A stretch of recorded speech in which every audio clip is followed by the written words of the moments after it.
Alright, well, mom's at the door, dick's inside the pussy. Pretty much the worst nightmare. Let's see how this goes. He pulls out of me suddenly. I wince. He sits up on the bed and throws the used condom in a wastebasket. Come on, we need to get dressed. That's if you want to meet my mother. He grins, leaps up out the bed, and pulls up his jeans. No underwear. I struggle to sit up as I'm still tethered. Luke, I can't move. His grin widens, and leaning down, he undoes a tie. The woven pattern has made an indented pattern around my wrist. It's sexy. He gazes at me. He's amused, his eyes dancing with mirth. He kisses my forehead quickly and beams at me. Another first, he acknowledges, but I have no idea what he's talking about. I have no clean clothes in here. I'm filled with sudden panic, and I'm considering what I've just experienced. I'm finding the panic overwhelming. His mother? Holy crap. I have no clean clothes, and she's practically walked in on us in a flagrante delicto. I don't know what the fuck that is. I'm guessing like Italian, who knows. Perhaps I should stay here. Oh, no, you don't. Luke threatens. You can wear something of mine. He slipped on a white t-shirt and runs his hand through his just fucked hair. In spite of my anxiety, I lose my train of thought. Will I ever get used to looking at this beautiful man? His beauty is derailing. Lynn, you could be wearing a sack and you'd look lovely. Please don't worry. I'd like you to meet my mother. Get dressed. I'll just go and calm her down. His mouth presses into a hard line. I'll expect you in that room in 5 minutes. Otherwise, I'll come and drag you out here myself in whatever you're wearing. My t-shirts are in the drawer. My shirts are in the closet. Help yourself. He eyes me speculatively for a moment and then leaves the room.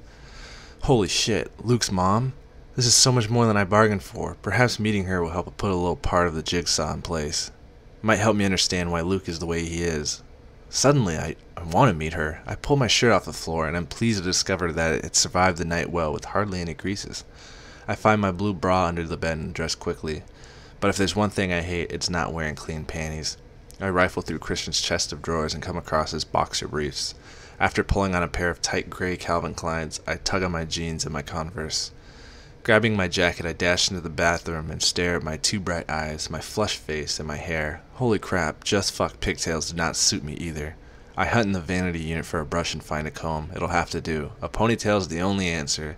I despair at my clothes. Maybe I should take Christian up on the offer of his clothes. My subconscious purses her lips and mouths the word, ho. I ignore her, struggling into my jacket, pleased that the cuffs cover the telltale patterns of his tie. I take a last anxious glance at myself in the mirror. This'll have to do. I make my way into the main living room. Here she is. Luke stands from where he's lounging on the couch. His expression is warm and appreciative. The sandy-haired woman beside him turns and beams at me, a full megawatt smile. She stands too. She's impeccably attired in a camel-colored fine-knit sweater dress with matching shoes. She looks groomed, elegant, beautiful, and inside I die a little, knowing I look like such a mess.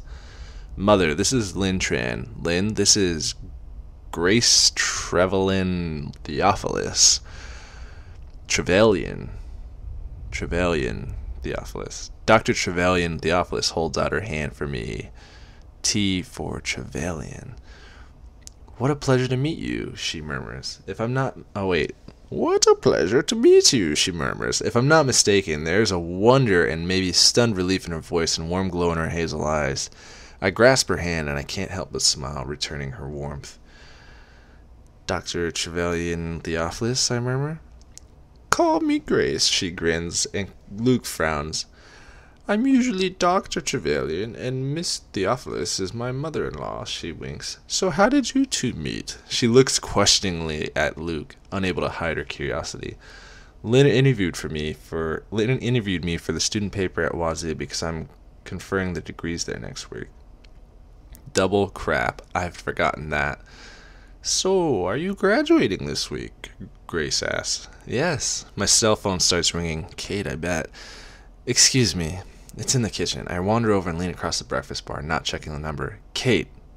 Dios mío, Lynn. Holy crap. It's Jose. He sounds desperate. Where are you? I've been trying to contact you. I need to see you to apologize for my behavior on Friday. Why haven't you returned my calls? Look, Jose, now's not a good time. I glance anxiously over at Luke, who's watching me intently, his face impassive as he murmurs something to his mom. I turn my back to him. Where are you? Kate is being so evasive, he whines. I'm in Seattle. What are you doing in Seattle? Are you with him? Jose, I'll call you later. I can't talk now. I hang up. I walk as nonchalantly back to Luke and his mother. Grace is in full flow. "And Elliot called to say you were around. I haven't seen you for 2 weeks, darling." "Did he now?" Luke murmurs, gazing at me, his expression unreadable. "I thought we might have lunch together, but I can see you have other plans, and I don't want to interrupt your day." She gathers up her long cream coat and turns to him, offering him her cheek. He kisses her briefly, sweetly. She doesn't touch him, 'cause he just got fucked. She knows. Mothers always know. "I have to drive Lynn back to Portland." "Of course, darling. Lynn, it's been such a pleasure. I do hope we meet again." She holds her hand out to me, her eyes glowing, and we shake. Taylor appears from where? "Mrs. Theophilus?" he asks. "Thank you, Taylor." He escorts her from the room and through the double doors to the foyer. "Taylor was here the whole time? How long has he been here? Where's he been?" Luke glares at me. "So the photographer called?" "Fuck." "Yes." "What did he want?" "Just to apologize, for Friday." Luke narrows his eyes. "I see," he says simply. Taylor reappears. "Mr. Theophilus, there's an issue at the Darfur shipment, Luke nods curtly at him. "Charlie Tango back at Bowling Field?" "Yes, sir." Taylor nods at me. "Miss Tran?"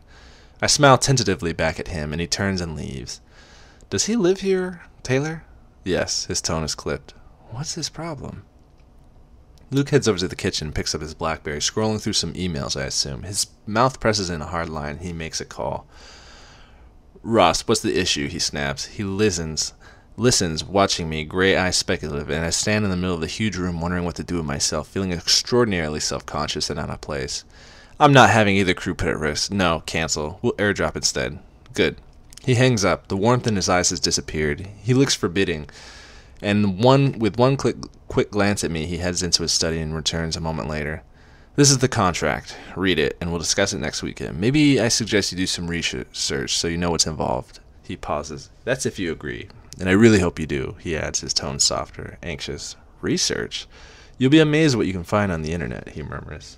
"Internet? I don't have access to a computer, only Kate's laptop, and I couldn't use Clayton's, not for this sort of research, surely. How are you about to graduate college and you don't have access to a computer?" Like, what the fuck is that? That is the dumbest shit I've ever seen. And this book is pretty dumb. But apparently she does not have access to a laptop other than Kate's. Or her work computer. Fucking stupid. "What is it?" he asks, cocking his head to one side. "I don't have a computer. I'll see if I can use Kate's laptop." He hands me a manila envelope. "I'm sure I can lend you one. Grab your things. We'll drive back to Portland and grab some lunch on the way. I need to dress." "I'll just make a call," I murmur. "I just want to hear Kate's voice." He frowns. "The photographer?" His jaw clenches and his eyes burn. I blink at him. "I don't like to share, Miss Tran. Remember that." His quiet, chilling tone is a warning, and with one long, cold look at me, he heads back to the bedroom. Holy crap, I just wanted to call Kate. I wanted to call after him, but his sudden aloofness has left me paralyzed. What happened to the generous, relaxed, smiling man who was making love to me not a half hour ago? "Ready?" Luke asks as we stand by the double doors to the foyer. I nod uncertainly. He's resumed his distant, polite, uptight persona, his mask back up on show. He's carrying a leather messenger bag. Why does he need that? Perhaps he's staying in Portland. And then I remember graduation. Oh, yes, he'll be there on Thursday. He's wearing a black leather jacket. He certainly doesn't look like the multimillionaire, billionaire, whatever heir in these clothes. He looks like a boy from the wrong side of the tracks, maybe a badly behaved rock star or a catwalk model. I sigh inwardly, wishing I had a tenth of his poise. He's so calm and controlled. I frown, recalling his outburst about Jose. Well, he seems to be. Taylor's hovering in the background. "Tomorrow, then," he says to Taylor, who nods. "Yes, sir. Which car are you taking, sir?" He looks down at me briefly. "The R8. "Safe trip, Mr. Theophilus." "Miss Steele?" Taylor looks kindly at me, although perhaps there's a hint of pity hidden beneath the depths of his eyes. No doubt he thinks I've succumbed to Mr. Theophilus's dubious and sexual habits. Not yet. Just his exceptional sexual habits, or perhaps sex is like that for everyone. I frown at the thought. I have no comparison. I can't ask Kate. That's something I'm going to have to address with Luke. It's perfectly natural that I should talk to someone. I can't talk to him if he's so open one minute and so standoffish the next. Taylor holds the door open for us and ushers us through. Luke summons the elevator. What is it, Lynn? He asks. How does he know I'm chewing something over in my mind? He reaches up and pulls on my chin. Stop biting your lip, or I will fuck you in the elevator, and I don't care who gets in with us. I blush, but there's a hint of a smile around his lips. Finally, his mood seems to be shifting. Luke, I have a problem. Oh? The elevator arrives. We walk in, and Luke presses the button marked G. Well, how to say this? I need to talk to Kate.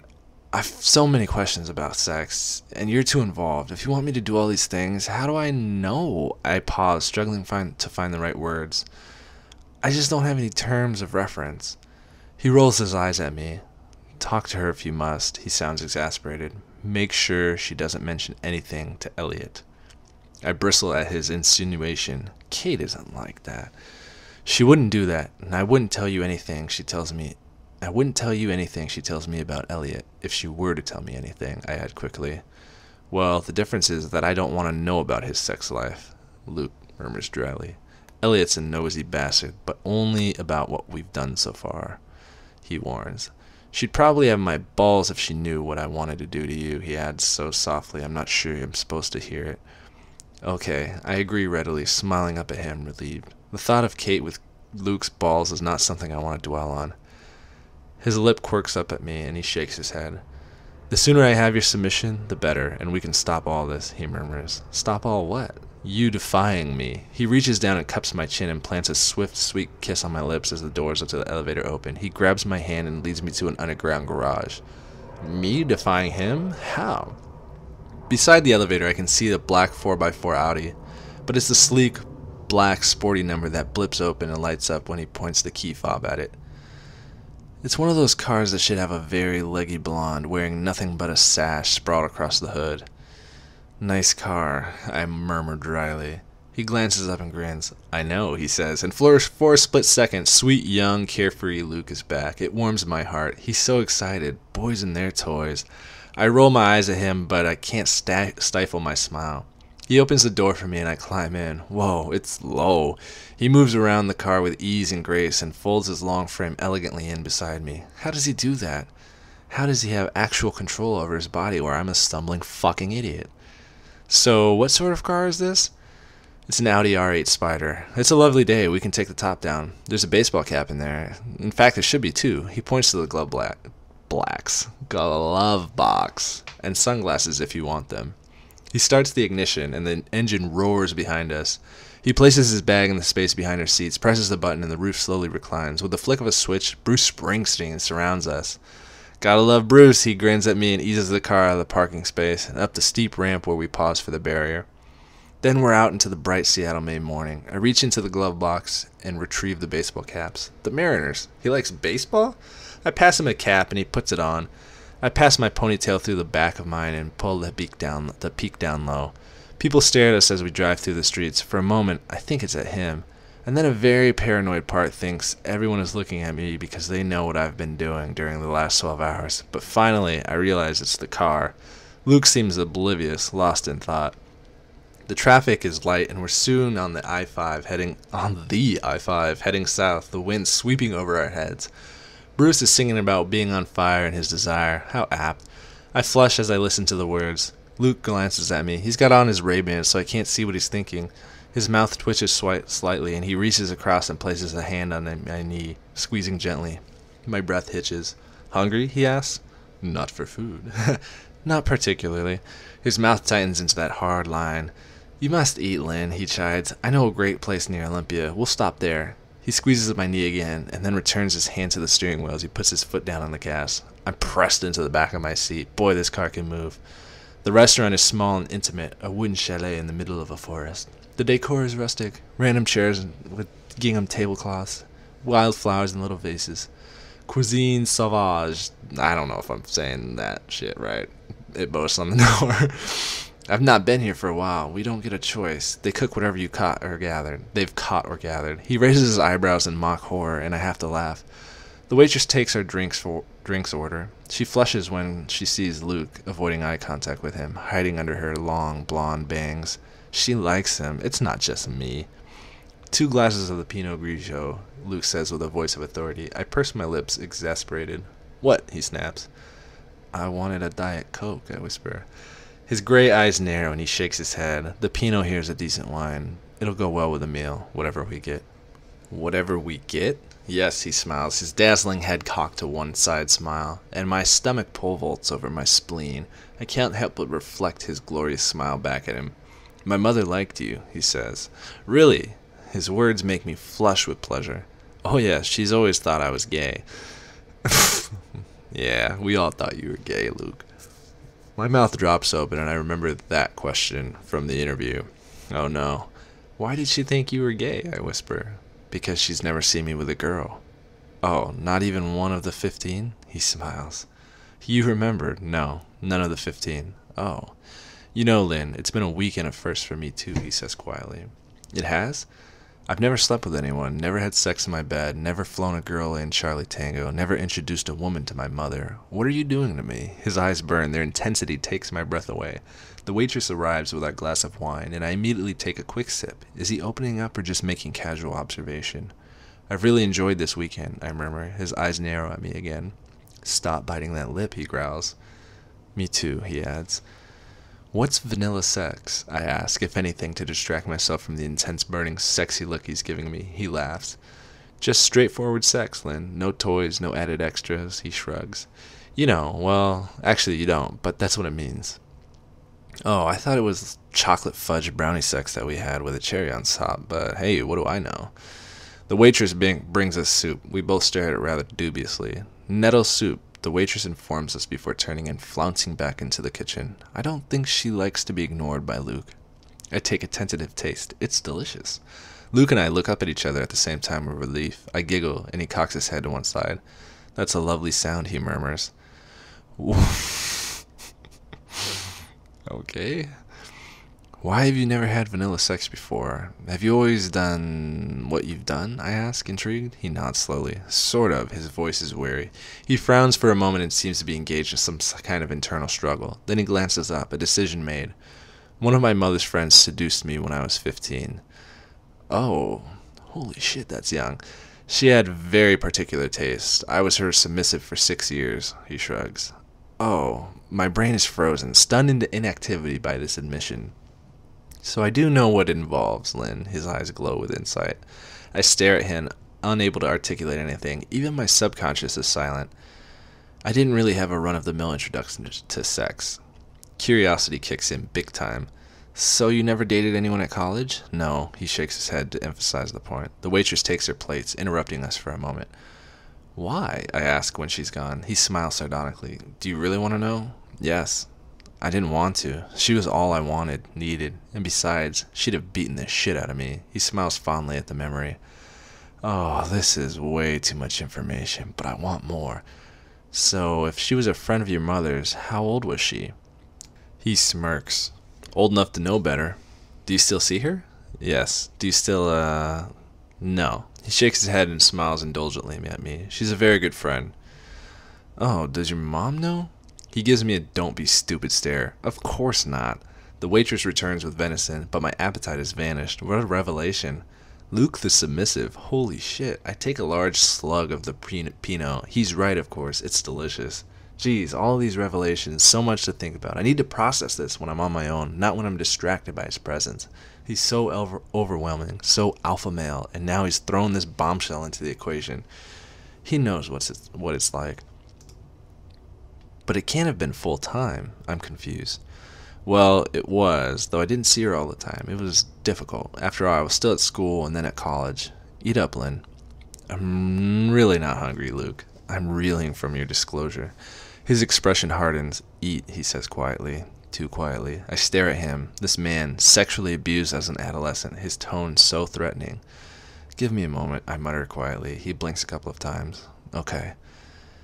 This is what it will be like if I sign, ordering me around. I frown. Do I want this? Reaching for my knife and fork, I tentatively cut into the venison. It's very tasty. Is this what our relationship will be like, I whisper, you ordering me around? I can't quite bring myself to look at him. Yes, he murmurs. I see. And what's more, you'll want me to, he adds, his voice low. I sincerely doubt that. I slice another piece of venison, holding it against my mouth. It's a big step, I murmur and eat. It is. He closes his eyes briefly. When he opens them, they are wide and grave. Lynn, you have to go with your gut. Do the research, read the contract. I'm happy to discuss any aspect. I'll be in Portland until Friday if you want to talk about it before then. His words are coming at me in a rush.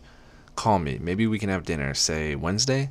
I really want to make this work. In fact, I've never wanted anything as much as I want this to work. His burning sincerity, his longing, is reflected in his eyes. This is what I fundamentally don't grasp. Why me? Why not one of the 15? Oh no, will that be me? A number? 16 of many? What happened to the 15? I blurt. He raises his eyebrows in surprise, then looks resigned, shaking his head. Various things, but it boils down to incompatibility. And you think that I might be compatible with you? Yes. So you're not seeing any of them anymore? No, Lynn, I'm not. I am monogamous in my relationships. Oh, this is news. I see. Do the research, Lynn. I put my knife and fork down. I can't eat anymore. That's it? That's all you're gonna eat? I nod. He scowls at me, but chooses not to say anything. I breathe a small sigh of relief. My stomach is churning with all this new information, and I'm feeling a little lightheaded from the wine. I watch as he devours everything on his plate. He eats like a horse. He must work out to stay in such great shape. The memory of the way his PJs hung from his hips comes unbidden to my mind. The image is totally distracting. I squirm uncomfortably. He glances up at me and I blush. I'd give anything to know what you're thinking right at this moment, he murmurs. I blush further. He smiles a wicked smile at me. I can guess, he teases softly. I'm glad you can't read my mind. Your mind? No, Lynn, but your body? That I've got to know quite well since yesterday. His voice is suggestive. How does he switch so quickly from one mood to the next? He's so mercurial, it's hard to keep up. He motions for the waitress and asks for the check. Once he's paid, he stands and holds out his hand. Come, taking my hand in his, he leads me back to the car. This contact, flesh to flesh, it's what's so unexpected from him, normal, intimate. I can't reconcile this ordinary, tender gesture with what he wants me to do in that room, the Red Room of Pain. We are quiet on the drive from Olympia to Vancouver, both lost in our own thoughts. When he parks outside my apartment, it's 5 in the evening. The lights are on. Kate's home. Packing, no doubt, unless Elliot's still there. He switches off the engine, and I realize I'm going to have to leave him. Do you want to come in? I ask. I don't want him to go. I want to prolong our time together. No, I have work to do, he says simply, gazing at me, his expression unfathomable. I stare down at my hands as I knot my fingers together. Suddenly I feel emotional. He's leaving. Reaching over, he takes one of my hands and pulls it into his mouth, tenderly kissing, pulls it to his mouth, not into his mouth. He just starts eating my hand and devours my arm, and suddenly I'm elbow deep in tonsils. No, he's kissing the back of my hand. Such an old-fashioned, sweet gesture. My heart leaps into my mouth. Thank you for this weekend, Lynn. It's been the best. Wednesday? I'll pick you up from work from wherever, he says softly. Wednesday, I whisper. He kisses my hand again and places it back in my lap. He climbs out, comes around to my side, and opens up the passenger door. Why do I feel so suddenly bereft? A lump forms in my throat. I must not let him see me like this. Fixing a smile on my face, I clamber out of the car and head up the path, knowing I have to face Kate, dreading facing Kate. I turn and gaze at him midway. Chin up, Lynn, I chide myself. Oh, by the way, I'm wearing your underwear. I give him a small smile and pull the waistband of the boxer briefs I'm wearing so he can see. Luke's mouth drops open, shocked. What a great reaction. My mood shifts immediately, and I sashay into the house, part of me wanting to jump and punch the air. Yes! My inner goddess is thrilled. Kate is in the living area, packing her books into crates. You're back. Where's Luke? How are you? Her voice is fevered, anxious, and she bounds up to me, grabbing my shoulders, minutely analyzing my face before I've even said hello.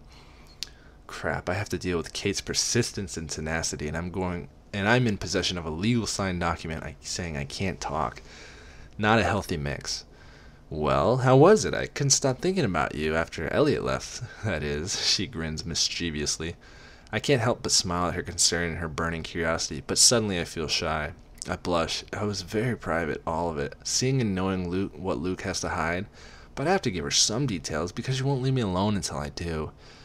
It was good, Kate. Very good, I think, I say quietly, trying to hide my embarrassed tell-all smile. You think? I've got nothing to compare it to, do I? I shrug apologetically. Did he make you come? Holy crap, she's so blunt. I go scarlet. Yes, I mumble, exasperated. Kate pulls me to the couch and we sit. She clasps my hands. That is good. Kate looks at me in disbelief. This was your first time. Wow, Luke really must know what he's doing. Oh, Kate, if only you knew. My first time was horrid, she continues, making a sad comedy face. Oh, this has me interested. Something she's never divulged before. Yes, Colin Wu, high school, dickless jock, she shudders. He was rough. I wasn't ready. We were both drunk. You know, typical teenage post-prom disaster. Ugh. It took me months before I decided to have another go, and not with him, the gutless wonder. I was too young. You were right to wait. Kate, that sounds awful. Kate looks wistful. Yeah, it took almost a year to have my first orgasm through penetrative sex, and here you are. First time? I nod shyly. My inner goddess sits in the lotus position, looking serene except for the sly, self-congratulatory smile on her face. I'm glad you lost it to someone who knows their ass from their elbow. She winks at me. So when are you seeing him again? Wednesday. We're having dinner. So you still like him? Yes, but I don't know about the future. Why? He's complicated, Kate. You know, he inhabits a very different world to mine. Great excuse. Believable, too. Much better than, he's got a red room of pain, he wants to make me a sex slave. Oh, please. Don't let this be about money, Lynn. Elliot said it's very unusual for Luke to date anyone. Did he? My voice hitches up several octaves. Too obvious, Tran. My self-conscious glares at me. My subconscious glares at me, wagging her long, skinny finger, then morphs into the scales of justice, remind me he could sue if I disclose too much. Ha, what's he gonna do, take all my money? I don't have any fucking money. I must remember to Google penalties for breaching a non-disclosure agreement while I'm doing the rest of my research. It's like I've been giving a school assignment. Maybe I'll get graded. I flush, remembering my A for this morning bath treatment.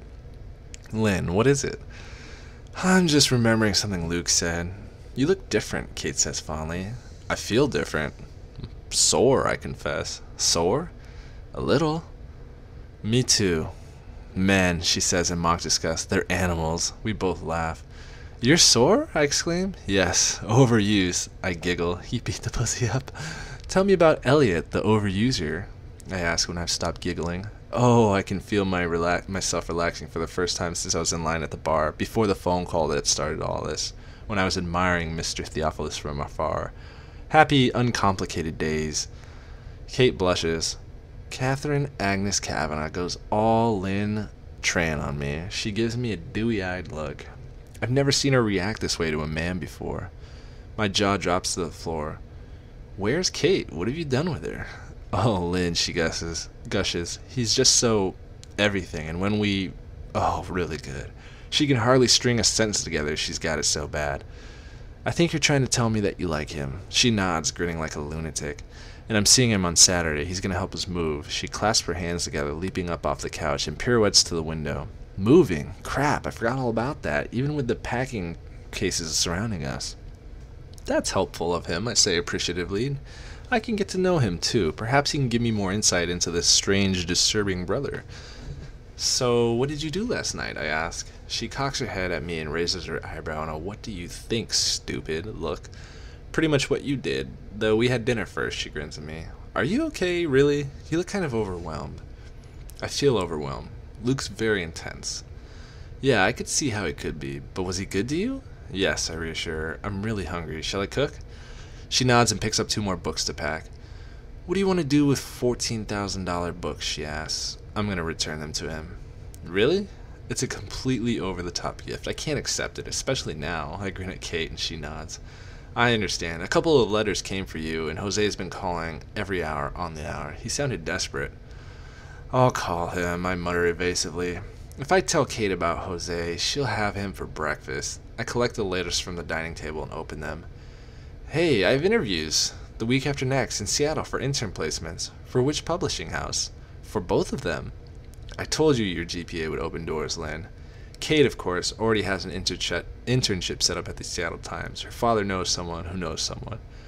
How does Elliot feel about you going away, I ask. Kate wanders into the kitchen, and for the first time this evening, she's disconsolate. He's understanding. Part of me doesn't want to go, but it's tempting to lie in the sun for a couple of weeks. Besides, Mom is hanging in there, thinking this will be our last real family holiday before Ethan and I head off into the world of paid employment. I have never left the continental U.S. Kate is off to Barbados with her parents and her brother Ethan for 2 whole weeks. I'll be Kateless in our new apartment. That'll be weird. Ethan has been traveling the world since he graduated last year. I wonder briefly if I'll see him before they go on vacation. He's such a lovely guy. The phone rings, jolting me from my reverie. That'll be Jose. I sigh. I know I have to talk to him. I grab the phone. Hi. Lynn, you're back! Jose shouts his relief at me. Obviously, sarcasm drips from my voice and I roll my eyes at the phone. He's silent for a moment. Can I see you? I'm sorry about Friday night. I was drunk, and you... Well, Lynn, please forgive me. Of course I forgive you, Jose. Just don't do it again. You know I don't feel like that about you. He sighs heavily, sadly. I know, Anna. Lynn, fuck! I know, Lynn. I just thought if I kissed you, it might change how you feel. Jose, I love you dearly. You mean so much to me. You're like a brother I never had. That's not gonna change. You know that. I hate to let him down, but it's the truth. So, you're with him now? His tone is full of disdain. Jose, I'm not with anybody. But you spent the night with him. That's none of your business, Jose. Is it the money?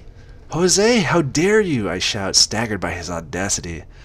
Lynn, he whines and apologizes simultaneously. I cannot deal with his petty jealousy now. I know he's hurt, but my plate is overflowing dealing with Luke Theophilus. Maybe we can have coffee or something tomorrow. I'll call you. I'm conciliatory. He is my friend, and I'm very fond of him, but right now, I don't need this. Tomorrow, then. You'll call? The hope in his voice twists my heart. Yes. Good night, Jose. I hang up, not waiting for his response. What was that all about? Catherine demands, her hands on her hips. I decide honesty is the best policy. She's looking more intractable than ever. He made a pass on me on Friday. Jose? And Luke Theophilus? Lynn, your pheromones must be working overtime. What was that stupid fool thinking? She shakes her head in disgust and returns to packing crates. 45 minutes later, we pause our packing for the house specialty, my lasagna. Kate opens a bottle of wine and we sit amongst the boxes eating, quaffing cheap red wine and watching crap TV. This is normality. It's so grounding and welcoming after the 48 hours of madness. I eat my first unhurried, no-nagging, peaceful meal in that time. What is it about him and food? Kate clears the dishes and I finish packing up the living room. We're left with the couch, the TV, and the dining table. What more could we need? Just the kitchen and our bedrooms left to pack up, and we have the rest of the week. The phone rings again. It's Elliot. Kate winks at me and skips off to her bedroom like she's 14. I know that she should be writing her valedictorian speech, but it seems Elliot is more important. What is it about those Theophilus men? What is it that makes them totally distracting, all-consuming, and irresistible? I take another slug of wine. I flick through the TV channels, but deep down I know I'm procrastinating. Burning a bright red hole in the side of my purse is the contract. Do I have the strength and wherewithal to read it tonight? I put my head in my hands. Jose and Luke, they both want something from me. Jose is easy to deal with, but Luke takes a whole different league of handling, of understanding. Part of me wants to run and hide. What am I gonna do? His burning gray eyes and that intense smoldering stare comes into my mind's eye, and my body tightens at the thought. I gasp. He's not even here and I'm turned on. It just can't be about sex, can it? I recall his gentle banter this morning at breakfast, his joy at my delight with the helicopter ride, him playing the piano, the sweet, soulful, oh-so-sad music. He's such a complicated person, and now I have an insight as to why. A young man deprived of his adolescence, sexually abused by some evil Mrs. Robinson figure. No wonder he's old before his time. My heart fills with sadness at the thought of what he must have been through. I'm too naive to know exactly what, but the research should shed some light. But do I really want to know? Do I want to explore this world I know nothing about? It's such a big step. If I'd not met him, I'd still be sweetly and blissfully oblivious. My mind drifts into the last night and this morning and the incredible sensual sexuality I've experienced. Do I want to say goodbye to that? No, screams my subconscious. My inner goddess nods in silent zen-like agreement with her. Kate wanders back into the living room, grinning from ear to ear. Perhaps she's in love. I gape at her. She's never behaved like this. Lynn, I'm off to bed. I'm pretty tired. Me too, Kate. She hugs me.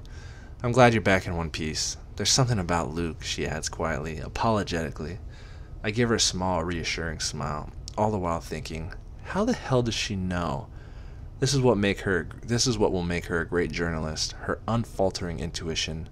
Collecting my purse, I wander listlessly into my bedroom. I'm weary from all of our carnal exertions from the last day, and from the complete and utter dilemma that I'm faced with. I sit on my bed and gingerly extract the manila envelope from the bag, turning it over and over in my hands. Do I really want to know the extent of Christian's depravity? It's so daunting. I take a deep breath, and with my heart in my throat, I rip open the envelope.